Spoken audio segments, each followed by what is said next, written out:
નમસ્કાર વિદ્યાર્થી મિત્રો, 12 સાયન્સ ભૌતિક વિજ્ઞાન ચેપ્ટર 7 પ્રત્યાવર્તી પ્રવાહ એનો આજે 10મો સેશન છે.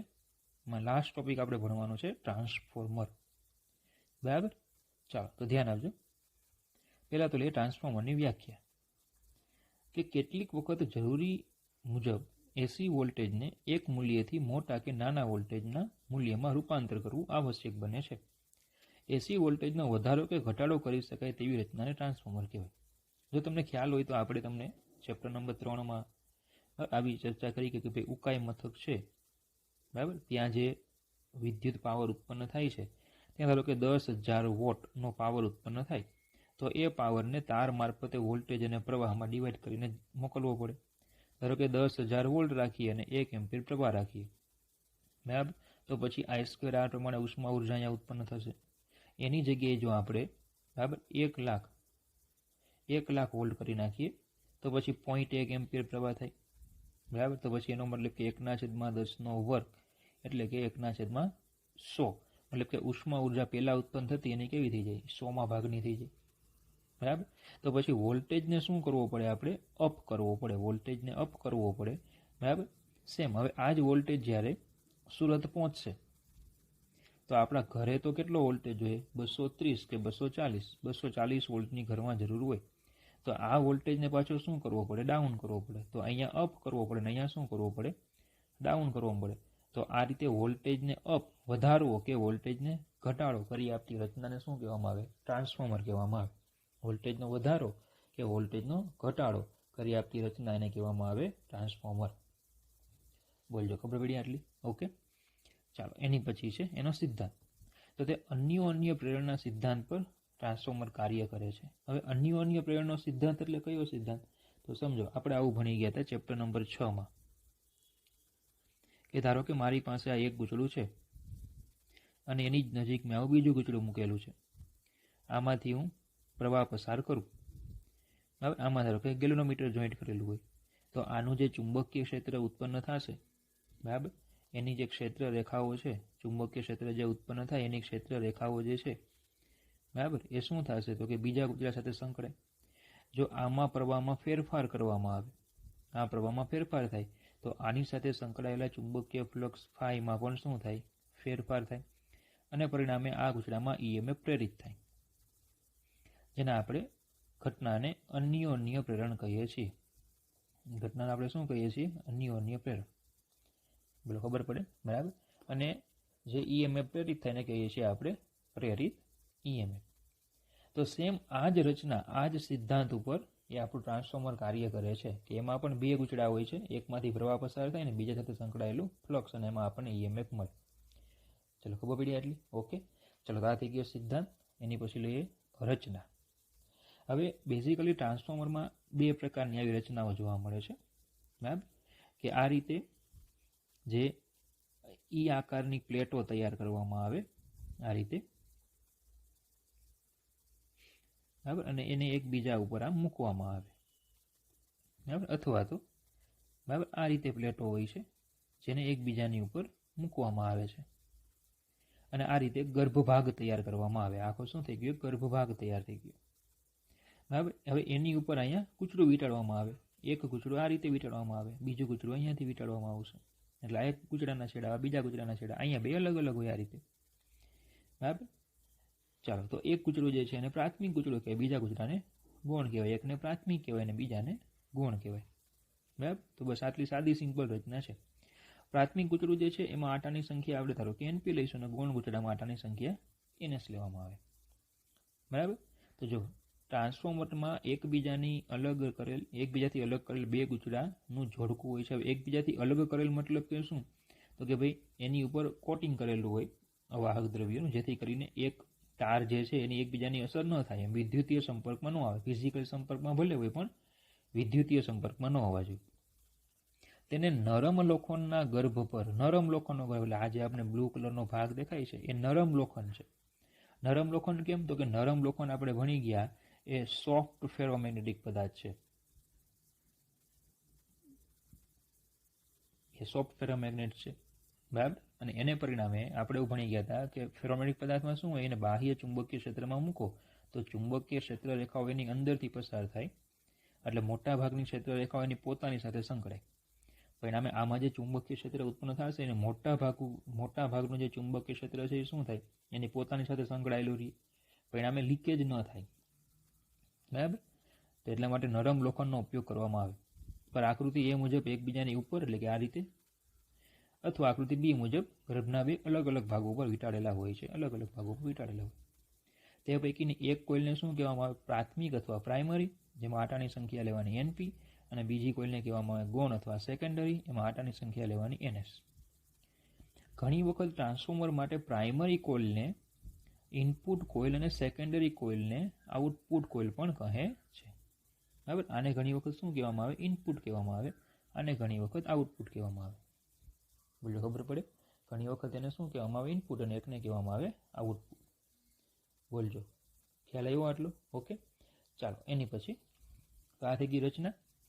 ચલો હવે આપણે સૂત્રો મેળવીએ.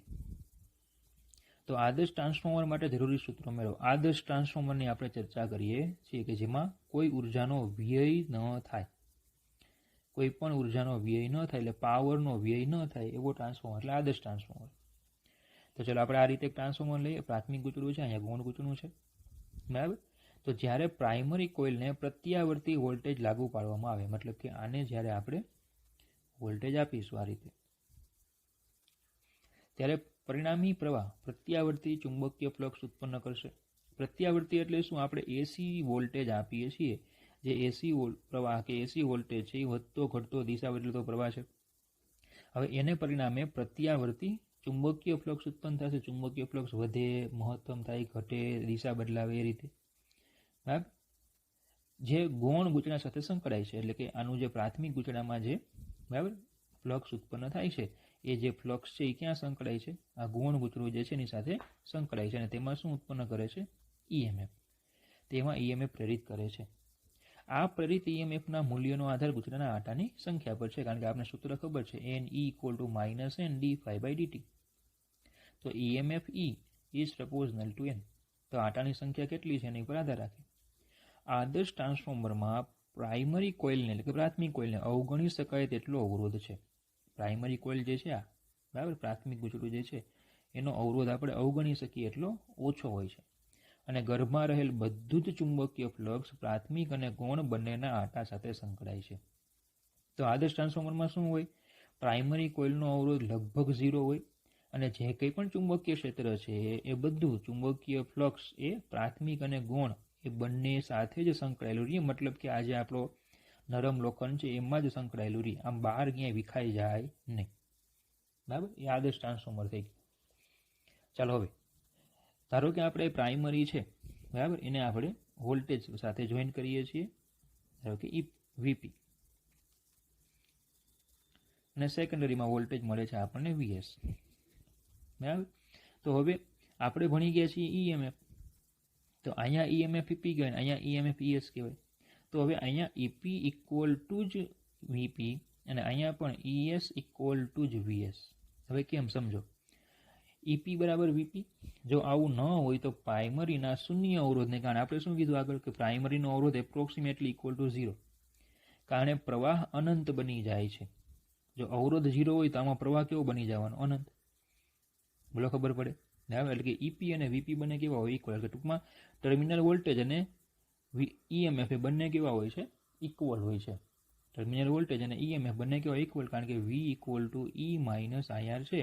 એમાં આનો અવરોધ કેવો લઈ લઈએ આપણે? 0. તો વી બરાબર શું થઈ જાય? ઈ. જો ગૌણ ગૂંચળું એક ખુલ્લો પરિપથ હોય અથવા તેમાંથી મેળવાતો પ્રવાહ ઓછો હોય તો પર્યાપ્ત સન્નિગ્ધતામાં તમે ઈએસ અને વીએસ પણ સરખા લઈ શકો છો. ક્યારે? ગૌણ ગૂંચળામાં પણ પ્રવાહ કેવો હોય? ખૂબ ઓછો હોય. તો સેમ એ જ રીતે V equal to E minus IR છે, એમાં તમે આ પ્રવાહને અવગણી શકો તો વી બરાબર શું લઈ શકાય? ઈ. જ્યાં વીએસ એટલે ગૌણ ગૂંચળાના બે છેડા વચ્ચેના વોલ્ટેજ. ટૂંકમાં બંને વિભાગમાં ઈએમએફ અને ટર્મિનલ વોલ્ટેજ તમે ઇક્વલ લઈ શકો છો. કેમ? કારણ કે આનો અવરોધ 0 છે બરાબર, અને આમાં પ્રવાહ ખૂબ ઓછો હોય છે.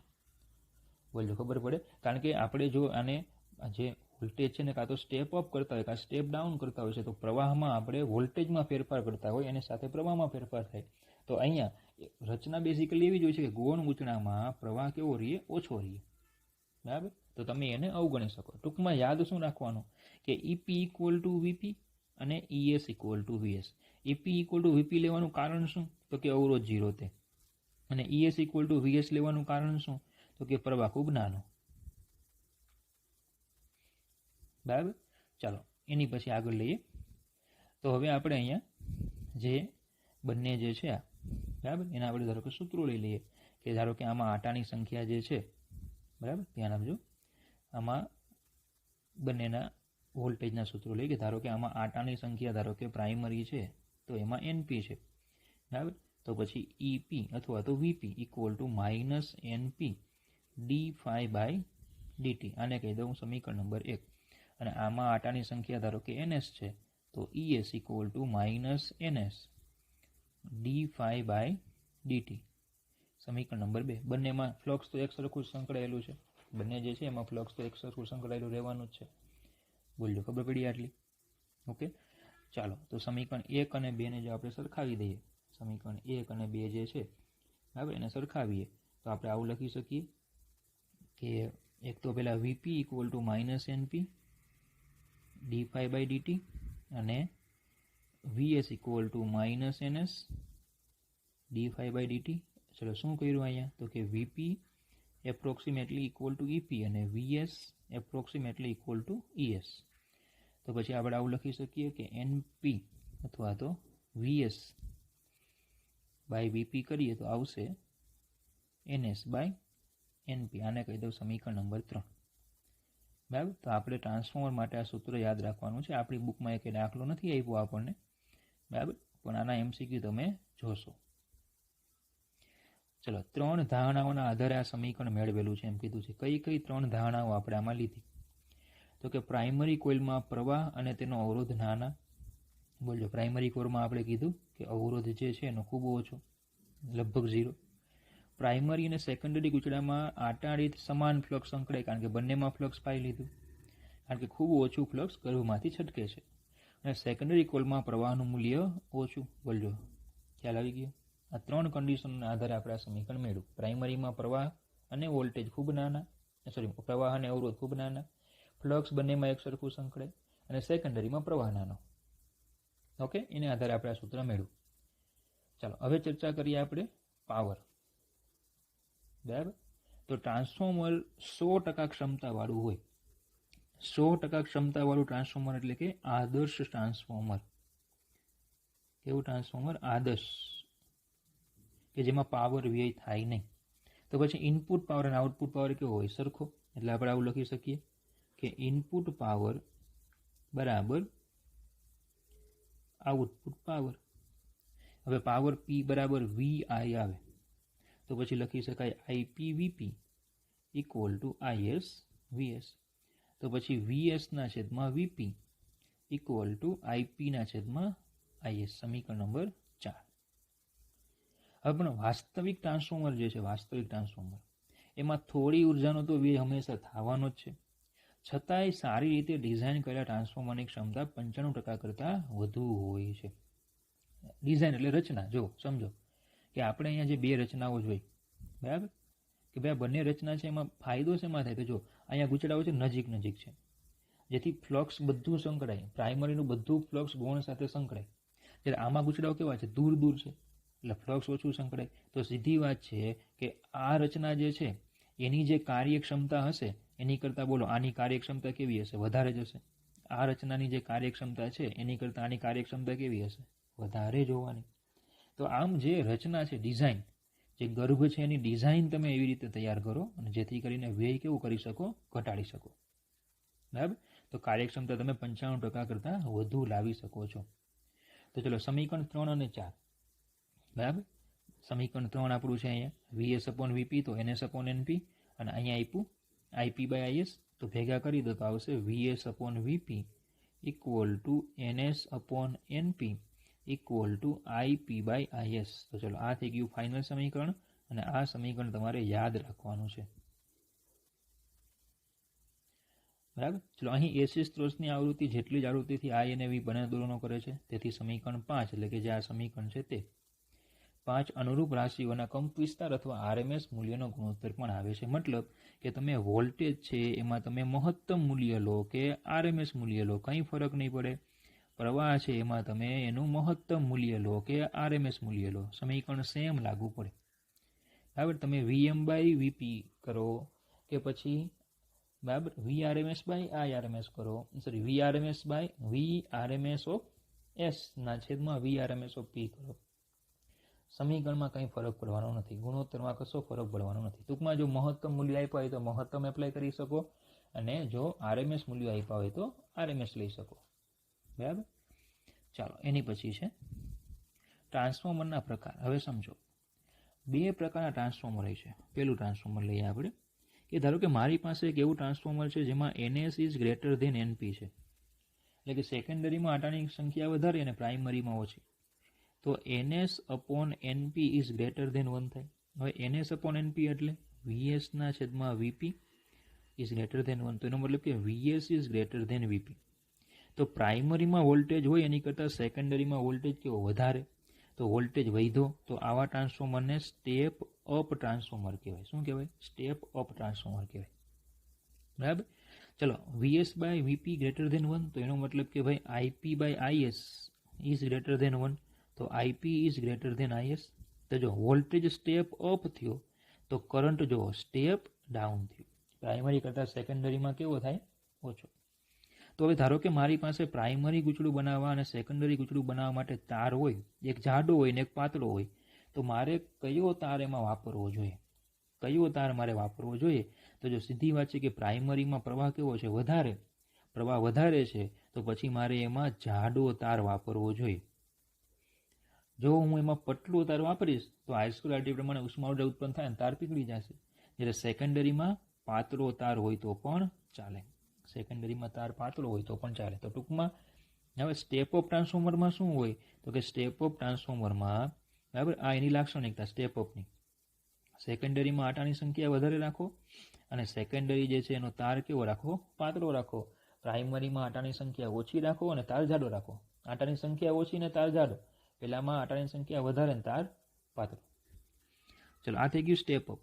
હવે સમજો, એક ટ્રાન્સફોર્મર એવું છે કે જેમાં NS is less than NP છે, તો પછી NS/NP ઇઝ લેસ ધેન 1, તો NS/NP એટલે VS/VP લેસ ધેન 1, તો VS લેસ ધેન VP થાય. એનો મતલબ કે પ્રાઇમરી કરતાં સેકન્ડરીમાં વોલ્ટેજ ઘટી ગયો, તો આને કહેવાય સ્ટેપ ડાઉન. કયું ટ્રાન્સફોર્મર કહેવાય? આને સ્ટેપ ડાઉન કહેવાય. તો ચલો, IP/IS ઇઝ લેસ ધેન 1, તો IP લેસ ધેન IS. બરાબર, તો ચલો પ્રાઇમરી કરતાં સેકન્ડરીમાં પ્રવાહ કેવો થાય? વધી જાય. તો આમાં જે હતું એની કરતાં કેવું, માફ કરજો, સેકન્ડરી કરતાં પ્રાઇમરીમાં પ્રવાહ કેવો? ઓછો. બરાબર, તો પછી એનો મતલબ એવો થાય કે ફરીથી મારી પાસે અહીંયા જે 2 તાર હોય, એક જાડો હોય ને એક પાતળો હોય, તો શું કરવું પડશે? કે અહીંયા મારે જાડો તાર વાપરવો પડશે, જ્યારે અહીંયા પાતળો. મળે ખબર? તો સ્ટેપ ડાઉન ટ્રાન્સફોર્મર જે છે એની આ લાક્ષણિકતા, સ્ટેપ ડાઉન ટ્રાન્સફોર્મરની આ લાક્ષણિકતા કે એમાં સેકન્ડરીમાં આટાની સંખ્યા ઓછી અને તાર જે છે એનો કેવો રાખવાનો? જાડો. જ્યારે પ્રાઇમરીના આટાની સંખ્યા વધારે અને તાર પાતળો. સંખ્યા વધારે આટાની, તાર પાતળો. તો યાદ રાખવાનું છે તમારે અહીંયા એક ટ્રાન્સફોર્મેશન ગુણોત્તર, જેને R વડે દર્શાવવામાં આવે. આપણે જે હમણાં સૂત્ર ભણી ગયા કે VS/VP equal to NS/NP equal to IP/IS. આને કહેવામાં આવે ટ્રાન્સફોર્મેશન ગુણોત્તર, જે આપણી બુકમાં શબ્દ આપ્યો નથી. બરાબર, પણ MCQ ઘણી વખત પૂછાય છે કે સ્ટેપ અપ ટ્રાન્સફોર્મર અને step down transformer, step up transformer અને સ્ટેપ ડાઉન ટ્રાન્સફોર્મર, એના માટે ટ્રાન્સફોર્મેશન ગુણોત્તર કેવો હોય? સ્ટેપ અપ અને સ્ટેપ ડાઉન ટ્રાન્સફોર્મર માટે ટ્રાન્સફોર્મેશન ગુણોત્તર કેવો હોય? તો જો સ્ટેપ અપમાં શું હોય છે? NS/NP ગ્રેટર ધેન 1, તો પછી એનો મતલબ કે એનો ગુણોત્તર, ટ્રાન્સફોર્મેશન ગુણોત્તર 1 હોય. જ્યારે આમાં હોય છે લેસ ધેન 1, કારણ કે NS/NP લેસ ધેન 1, તો NS/NP લેસ ધેન 1. તો સ્ટેપ અપમાં ટ્રાન્સફોર્મેશન ગુણોત્તર 1 કરતાં મોટો, સ્ટેપ ડાઉનમાં 1 કરતાં નાનો. ચલો, ખબર પડી આટલી? ઓકે, ચાલો એની પછી છે પોઈન્ટ એની પછીનો પોઈન્ટ, વાસ્તવિક ટ્રાન્સફોર્મરમાં શેના કારણે ઉર્જાનો વ્યય થાય? આપણે એમ કીધું આદર્શ ટ્રાન્સફોર્મર હોય તો એમાં આઉટપુટ પાવર અને ઇનપુટ પાવર સમાન હોય. તો પછી વાસ્તવિક ટ્રાન્સફોર્મર જે હોય છે, બરાબર, એ વાસ્તવિક ટ્રાન્સફોર્મરમાં શેને લીધે ઉર્જાનો વ્યય થાય?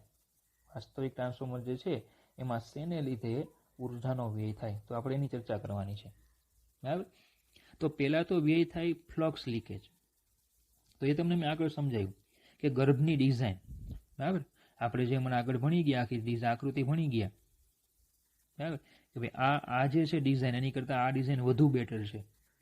બરાબર. તો ગર્ભની ડિઝાઇન કેવી છે એને કારણે પણ પ્રાઇમરીમાંનું બધું ફ્લક્સ છે એ સેકન્ડરીમાં જો ન સંકળાય તો શું થશે? ઉર્જાનો વ્યય થશે. બરાબર. કે પછી ગર્ભમાં હવાનો ગેપ છે, બરાબર, એને કારણે પણ પ્રાઇમરીનું બધું ફ્લક્સ સેકન્ડરીમાંથી પસાર થતું નથી ને થોડુંક ફ્લક્સ કેવું થાય? લીકેજ થાય છે. તો તમે આ કઈ રીતે ઘટાડી શકો?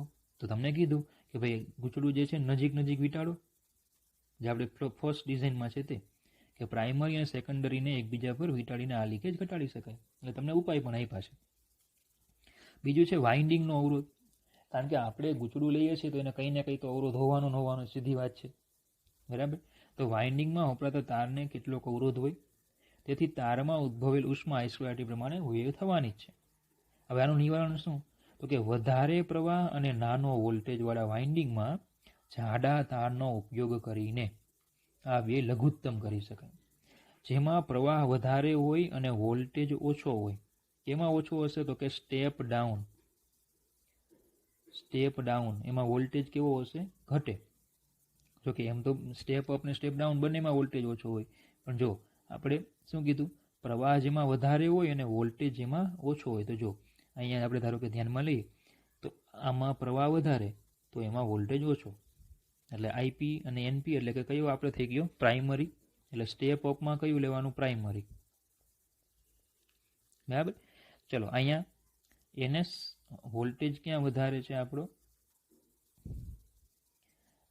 ચલો માફ કરજો, અહીંયા થોડીક આપણે ભૂલ થઈ. પ્રવાહ ઓછો અને વોલ્ટેજ વધારે, બરાબર ને? માફ કરજો, પ્રવાહ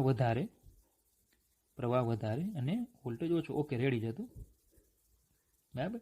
પ્રવાહ વધારે અને વોલ્ટેજ ઓછો એનો મતલબ કે પ્રાઇમરી. તો સ્ટેપ અપમાં પ્રાઇમરી, અને સેમ અહીંયા પ્રવાહ વધારે અને વોલ્ટેજ ઓછો તો સ્ટેપ ડાઉનમાં સેકન્ડરી. હા, તો સ્ટેપ અપમાં કયું ગૂંચળું લેવાનું? પ્રાઇમરી.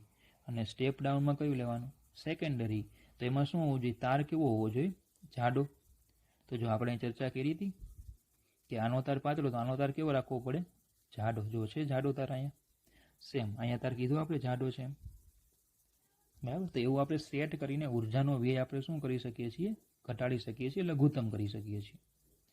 એની પછી છે એડી પ્રવાહ. હવે સમજો આ એડી પ્રવાહ શું છે? તો જો આ એડી પ્રવાહનો ટોપિક એ ચેપ્ટર નંબર 6માં છે. ઘુમરી પ્રવાહ જેને કહેવામાં આવે, એડી પ્રવાહ કહેવામાં આવે. બરાબર. તમને યાદ કરાવું શું છે તે. તો એર્ગો નામનો એક વૈજ્ઞાનિક છે, એર્ગો. બરાબર. એ એર્ગો નામના વૈજ્ઞાનિકે કંઈક એવી ચર્ચા કરી કે કોઈ એક સમઘન છે નક્કર, બરાબર, એ સમઘનને જ્યારે બદલાતા જતા ચુંબકીય ક્ષેત્રમાં મૂકવામાં આવે, એટલે કે આમાં પ્રવાહ પ્રેરિત થાય છે, પ્રવાહ ગાળાઓ પ્રેરિત થાય છે આમાં. બરાબર. સૂક્ષ્મ પ્રવાહમાં શું થાય? પ્રેરિત થાય. એ પ્રવાહને એડી પ્રવાહ કહેવામાં આવે. શું કહેવામાં આવે? એને એડી પ્રવાહ કહેવામાં આવે. બરાબર. એર્ગો છે, પછી ફુક્કો છે, આ બધા વૈજ્ઞાનિકોના નામ છે. એ વૈજ્ઞાનિકોએ આવી બધી ચર્ચા ચેપ્ટર નંબર 6માં કરી છે, પણ 2021ના સિલેબસમાં એડી પ્રવાહો નથી. બરાબર. એટલે આપણે એને જેટલા સેશન આપણે લીધા છે એમાં નથી, એક્સ્ટ્રા સેશન આપણે લઈશું ત્યારે. બરાબર. તો એડી પ્રવાહ શું છે? તો કે કોઈ નક્કર ઘન છે એને બદલાતા જતા ચુંબકીય ક્ષેત્રમાં મૂકવો ત્યારે એમાં શું થાય છે? ચુંબકીય ક્ષેત્રના લંબ પ્રવાહ ગાળાઓ રચાય છે. એ પ્રવાહ ગાળાઓને કહેવાય એડી પ્રવાહો. એડી પ્રવાહો હંમેશા ઉત્પન્ન થાય જેની અસર જે છે તમે એને ઓછી કરી શકો છો પણ નાબૂદ કરી શકતા નથી. નક્કર ઘન પદાર્થ હોય કે જે હંમેશા એની આસપાસ ગૂંચળું વીંટાળેલું હોય તો એમાં તમે એડી પ્રવાહોની અસરકારકતા ઓછી કરી શકો પણ ઘટાડી શકો નહીં. બરાબર. હવે સીધી વાત છે કે મારી પાસે ધારો કે આવી ચોરસ પ્લેટ છે, બરાબર. તો એમાં એડી પ્રવાહો ઉત્પન્ન થવાની શક્યતાઓ વધારે છે. હવે એની જ જગ્યાએ જો હું એ પ્લેટ જે છે એ હું જો આમ ખાંચાવાળી કરી નાખું, તમારે જોવું હોય તો ચેપ્ટર નંબર 6 માં તમને આકૃતિ આપી છે. આવી ખાંચાવાળી ધારો કે હું પ્લેટ લઈ લઉં, બરાબર, અને એ બે પ્લેટ જે છે એને હું ધારો કે આ રીતે એકબીજા ઉપર મૂકી દઉં, તો કેવી રચના તૈયાર થશે? બોલો, આ રીતે રચના તૈયાર થશે, જે આપણે હમણાં આગળ ભણી ગયા આવી રચના તૈયાર થાય. તો એક પછી એક આમ થપ્પી કરવા માંડી જાઓ તમે, બરાબર, એક ઈ અને એક ઊંધો એ પ્રમાણે ગોઠવતા જાઓ. તો એમાં શું થશે? પ્રવાહ ગાળાઓને વહેવા માટે મોટો માર્ગ લેવો પડશે, અને મોટો માર્ગ લેવો પડે, બરાબર, પ્રવાહ ગાળા જે છે એમના માટે શું લેવું પડે? એને મોટો માર્ગ લેવો પડે. અને જો મોટો માર્ગ લેશે તો શું થશે? પરિપથનો અવરોધ વધે અને પ્રવાહ ઘટે. બોલો, ખબર પડે? બરાબર, પરિપથનો અવરોધ શું થાય? વધશે અને પ્રવાહ ઘટશે. ઓકે. તો જો પ્રત્યાવર્તી ચુંબકીય ફ્લક્સ લોખંડના ગર્ભમાં એડી પ્રવાહ પ્રેરિત કરે છે, પરિણામે ઉષ્મા ઉત્પન્ન થાય છે. હવે આને નિવારણ શું? તો કે સ્તરો અથવા પટ્ટીઓના બનેલા ગર્ભ, સ્તરો અથવા પટ્ટીઓના બનેલા ગર્ભનો ઉપયોગ કરીને અસર નિવારી શકાય છે. મતલબ કે જ્યાં આપણે નક્કર સમઘનની જરૂર હોય ને ત્યાં નક્કર સમઘન નહીં મૂકી દેવાનો, આવી પટ્ટીઓની મદદથી એવો ગર્ભ બનાવવાનો. બરાબર, જે તમે કોઈ પણ ટ્રાન્સફોર્મર હોય ને તેમાં તમે જોઈ શકો છો, કોઈ પણ પરિપથ હોય એમાં ટ્રાન્સફોર્મર હોય જ, કારણ કે બધા પરિપથોને અલગ અલગ વોલ્ટેજ આપવો પડે. બરાબર, એટલે એમાં ટ્રાન્સફોર્મર હોય, તમે એમાં જોઈ શકો. ચલો, એની પછી છે હિસ્ટ્રીસિસ. હિસ્ટ્રીસિસ શું છે તો એ પણ તમને યાદ હશે. બરાબર, કે આપણે આવો વક્ર ભણી ગયા છીએ ચેપ્ટર નંબર 6 માં. આ વક્રને આપણે કહેતા હિસ્ટ્રીસિસ વક્ર. બરાબર, ચુંબકીય ક્ષેત્ર અને એચ વચ્ચેનો સંબંધ દર્શાવતો વક્ર. તમને મેં એમાં એવું કીધું હતું કે હિસ્ટ્રીસિસ વક્ર દ્વારા ઘેરાતું ક્ષેત્રફળ એ વ્યય પામતી ઉર્જા આપે, એકમ ક્ષેત્રફળ દીઠ વ્યય પામતી ઉર્જા આપણને આપે. બરાબર, તો અહીંયા હિસ્ટ્રીસિસ વક્ર શું કામ થાય? તો કે આજે હિસ્ટ્રીસિસ વક્ર આપણે ભણતા હતા એમાં શું થતું હતું? તો કે પેલા તમે જેમ પ્રવાહ વધારતા જાઓ એમ ચુંબકીય ક્ષેત્ર વધે, એટલે મેગ્નેટાઇઝ થાય, ગર્ભ છે મેગ્નેટાઇઝ થાય. પ્રવાહ ઘટે એટલે ડીમેગ્નેટાઇઝ થાય, ફરી પાછું મેગ્નેટાઇઝ થાય, ફરી પાછું ડીમેગ્નેટાઇઝ થાય. બરાબર, તો આમ ચુંબકીય કણ અને વિચુંબકીય કણ, ચુંબકીય કણો વારંવાર ઉલટાયા રાખે અને એને પરિણામે શું થાય છે? તો કે આવી રીતે હિસ્ટ્રીસિસ વક્ર બને. બરાબર, તો પછી આપણે આમાં કયું દ્રવ્ય વાપરવું જોઈએ? કે જેની હિસ્ટ્રીસિસ સાયકલ કેવી હોય? સાંકડી હોય.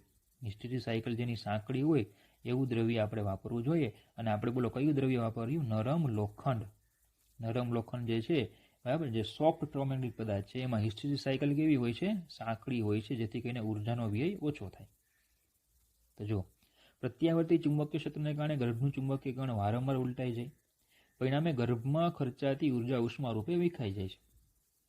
ઓછા હિસ્ટ્રીસિસ વ્યય ધરાવતા ચુંબકીય દ્રવ્યનો ઉપયોગ કરીને આ વ્યય ઘટાડી શકાય છે. ચલો, ખબર પડી આટલી? ઓકે. તો આ હતી એની 4 એવા પોઈન્ટ્સ કે જેને કારણે ટ્રાન્સફોર્મર ઉર્જાનો વ્યય કરે. હવે છે એનો ઉપયોગ. તો એનો ઉપયોગ તો તમને ખ્યાલ જ છે, આપણે આગળ પણ હમણાં ચર્ચા કરી ગયા કે ઉકાઈ મથકે જે 10,000 વોટનો પાવર ઉત્પન્ન થાય છે, બરાબર, એ પાવરને વોલ્ટેજ અને પ્રવાહમાં ફેરવવો પડે. તો ધારો કે 10,000 વોલ્ટ અને 1 એમ્પિયર, અથવા તો 1,00,000 વોલ્ટ અને 0.1 એમ્પિયર કરીએ તો આની કરતાં આમાં ઉર્જાનો વ્યય ઓછો થાય. તો લાંબા અંતરોએ વિદ્યુત ઉર્જાનું મોટા પાયે પ્રસારણ અને વિતરણ કરવા થાય. બરાબર, જનરેટરનું આઉટપુટ વોલ્ટેજ સ્ટેપ અપ કરવામાં આવે છે. તો અહીંયા શું કરવામાં આવે? વોલ્ટેજને સ્ટેપ અપ, વોલ્ટેજને સ્ટેપ અપ કરવામાં આવે, જેથી પ્રવાહ કેવો થાય છે? ઘટી જાય, અને પરિણામે I²R મુજબ વ્યય ઘટી જાય.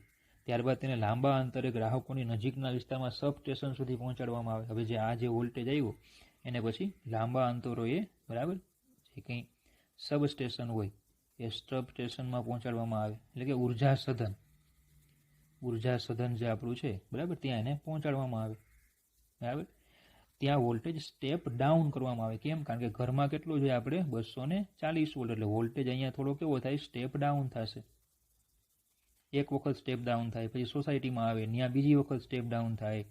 બરાબર, તો એ પ્રમાણે આપણે સબસ્ટેશનમાં આવે એટલે સ્ટેપ ડાઉન થાય. એ પ્રમાણે સ્ટેપ ડાઉન થતો થતો આપણી ઘરે તે 240 વોલ્ટનો પાવર પુરવઠો ઘરો સુધી પહોંચાડે તે પહેલાં વિતરણ સબસ્ટેશન અને થાંભલા ખાતે ટ્રાન્સફોર્મર વડે, જેને આપણે સબસ્ટેશન કહીએ, એના મદદથી ફરીથી એને સ્ટેપ ડાઉન કરવામાં આવે. ટૂંકમાં એ પહેલેથી સ્ટેપ ડાઉન થતો થતો થતો જ્યારે ઘરે પહોંચે ને ત્યારે કેટલો હોય? 240 વોલ્ટ હોય. તો જે 1,00,000 વોલ્ટ હતા એને સ્ટેપ ડાઉન કરીને, એટલે કે અહીંયા તો ફિક્સ, પણ પછી સબ સ્ટેશનથી એને સ્ટેપ ડાઉન કરીને આપણા ઘરે 240 વોલ્ટ એ લોકો પહોંચાડે. શું કામ ખાવું કરવામાં આવે? તો કે ઉર્જાનો વ્યય ઘટે એટલે. I2RT પ્રમાણે જે ઉર્જાનો વ્યય થાય છે એ ઘટે એટલા માટે આવા ટ્રાન્સફોર્મરનો ઉપયોગ કરવામાં આવે. બરાબર? તો ચાલો, ચેપ્ટરનો આ છેલ્લો ટોપિક હતો. Okay, thank you.